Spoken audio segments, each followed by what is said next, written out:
அனைவருக்கும் வணக்கம். இன்றைக்கி நம்ம பார்க்க போகிறது 2024 ஒரு சவுத் கொரியன் மூவியாக வெளியாக இருக்கிற ஆஃபீஸர் பிளாக் பெல்ட் அப்படின்ற படத்தை பற்றி பார்க்க போகிறோம். இந்த கதை என்னான்னு பார்க்குறதுக்கு முன்னாடி இந்த வீடியோ இது வரைக்கும் லைக் பண்ணாதவங்க லைக் பண்ணுங்கள், ஷேர் பண்ணுங்கள், கமெண்ட்ஸ் பண்ணுங்கள், சப்ஸ்கிரைப் பண்ணுங்கள். வாங்க இந்த கதை என்னான்னு பார்ப்போம். நம்ம படத்தினுடைய ஹீரோ பேர் லீ ஜுவாங் டூ. அவர் தான் இந்த படத்தினுடைய ஹீரோ. அவர் அவங்க அப்பா ஒரு பாஸ்போர்ட் கடை வச்சுருக்காரு. அந்த பாஸ்போர்ட் கடையில் இவர் டெலிவரி பாயாக வேலை பார்க்குறாரு. டெலிவரிலாம் முடிஞ்சதுக்கப்புறம் இவருடைய ஃப்ரெண்ட்ஸ்லாம் இருக்காங்க. அவங்க கூட சேர்ந்துக்கிட்டு பயங்கரமாக அரட்டை அடிச்சுக்கின்னு பயங்கரமாக ஜாலியாக இருக்கார். அவர் நம்ம ஹீரோ பேசிக்கலாக ஒரு கராத்தே, குங்ஃபு, ஜூடோ இதெல்லாம் தெரிஞ்ச ஒரு பிளாக் பெல்ட். அவருக்கு ஒரு நல்ல ஃபன் பண்ணுற மாதிரி ஒரு ஜாப் இல்லையே அப்படின்னு சொல்லிட்டு அப்படியே ஜாலியாக அப்படியே சுற்றின்னு அடிச்சுட்டு இருக்கிறார்.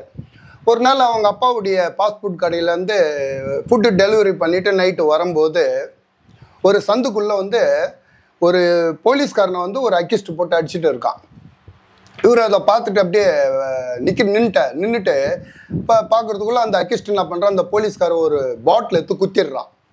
நம்மளால் தான் பக்காவாக அந்த ஜூடோ ஃபைட்லாம் தெரியுமே. ஓடி போயிட்டு அந்த அக்கிஸ்டர் 2 தட்டு தட்டிட்டு இந்த போலீஸ்காரை காப்பாற்றிட்டு ஹாஸ்பிட்டலுக்கு அட்மிட் பண்ணுறாங்க. அப்போ அந்த போலீஸ்கார் என்ன பண்ணுறாரு, அவங்களுடைய இன்சார்ஜு கிட்ட, சார் இவர் மட்டும் வரலன்னு வச்சுங்க, காப்பாற்றலைன்னா என்னையும் அவன் குத்திட்டு இருப்பான், இவனையும் நம்ம அரெஸ்ட் பண்ணியிருக்க முடியாது சார், இவர் தான் நம்மளை காப்பாற்றினார் சார் அப்படின்னு சொல்லிட்டு நம்ம ஹீரோவை அவருடைய இன்சார்ஜுக்கு அறிமுகப்படுத்துகிறார். அவர் இன்சார்ஜுக்கு ரொம்ப சந்தோஷம் சார், ரொம்ப சந்தோஷம் சார், நீங்கள் எங்களை காப்பாற்றுறதுக்கு. நானே ஆள் இல்லாமல் தவிச்சிட்டு இருக்கிறேன். 12 ஹவர் 20 ஹவர்லாம் டியூட்டி பார்த்துட்டு இருக்கிறோம். நாங்கள் ஆக்சுவலாக போலீஸ் கிடையாது, நாங்கள் போலீஸ்க்கு ஹெல்ப் பண்ணுற ஒரு சென்ட்ரல் கவர்மெண்ட் ஏஜென்சி சார். எனக்கு ஆள் இல்லை. இப்போ இவர் வேறு ஹாஸ்பிட்டலுக்கு போயிட்டாரு. நான் எப்படி தான் ஆளுங்களை வச்சு சமாளிக்க போகிறேனோ தெரியல. நீங்கள் உங்களை பற்றி சொன்னார், உங்களுக்கு தான் நல்லா பாக்ஸிங் தெரியுது, ஜூடோ அதெல்லாம் தெரியுது இல்லை சார். நீங்கள் அவர் ஹாஸ்பிட்டல்லேருந்து டிஸ்சார்ஜ் ஆகி வர வரைக்கும் நீங்கள் எங்கள் கூட சேர்ந்துக்கின்னு ஹெல்ப் பண்ணக்கூடாதா சார், கொஞ்சம் உதவி பண்ணுங்க சார்னு சொல்லிட்டு இவர் ரிக்வஸ்ட் பண்ணுறார் அந்த இன்சார்ஜ்.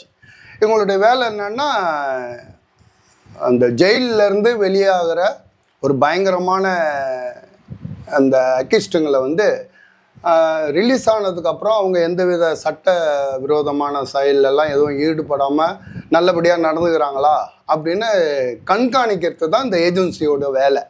அவங்க காலில் ஒரு எலக்ட்ரானிக் ஆங்கிலெட் ஒன்று கட்டி அதை இந்த ஏஜென்சி தான் கண்காணிக்குது. அவங்க ஏதாவது தப்பு பண்ணிட்டாங்கன்னு வச்சுங்க, இவங்க இங்கேருந்து ஓடி போயிட்டு அவங்கள மறுபடியும் அரெஸ்ட் பண்ணுறாங்க. அரெஸ்ட் பண்ணிட்டு இந்த ஜனங்கக்கிட்ட இருந்து இவங்களை எந்த ஒரு தப்பும் நடக்காதவர்களுக்கு காப்பாற்றுறது தான் இந்த ஏஜென்சியோட வேலை. ஸோ இவர் ரிக்வஸ்ட் பண்ணி நம்ம ஹீரோவை கேட்ட உடனே இந்த ஹீரோவை அந்த ஏஜென்சியில் சேர்ந்துடுறாரு.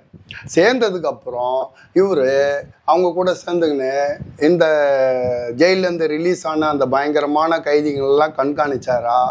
அப்படி கண்காணிக்கும் போது ஏற்படக்கூடிய ஒரு சில பிரச்சனைகளில் இவருடைய உயிருக்கே எந்த அளவுக்கு ஆபத்து ஏற்பட்டது, அதிலிருந்து இவர் எப்படிலாம் தப்பிச்சாரு அப்படின்றது தான் இந்த படத்தினுடைய கதை.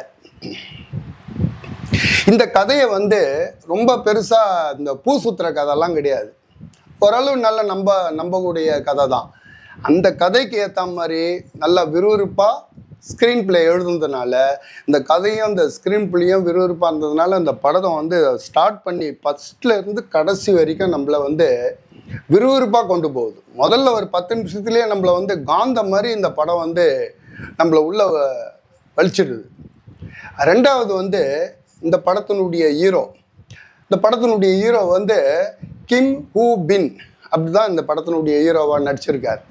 அவரை நீங்கள் பார்க்கும்போதே படத்தில் பார்க்கும்போதே நமக்கு பிடிச்சி போயிடும் பொழுது. அவருடைய அபாரமான உயரம், அவருடைய அத்லெட் பாடி, அவர் ஃபைட் பண்ணுற விதம், ஸ்பீடு, அவருடைய ஆக்டிங்கு எல்லாமே நமக்கு பிரமாதமாக பண்ணியிருக்காரு. அவர் தான் இந்த படத்தினுடைய பேக் போனே அவர் தான் அந்த படத்துக்கு.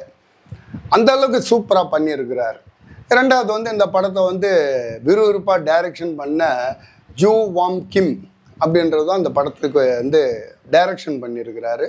மொத்தத்தில் இந்த படம் மிக பிரமாதமாக படம் ஸ்டார்டிங்லேருந்து ஃபினிஷிங் வரைக்கும் நம்மளை எந்த இடத்துலையும் போர் அடிக்காமல் பிரமாதமாக கொண்டு போகுது.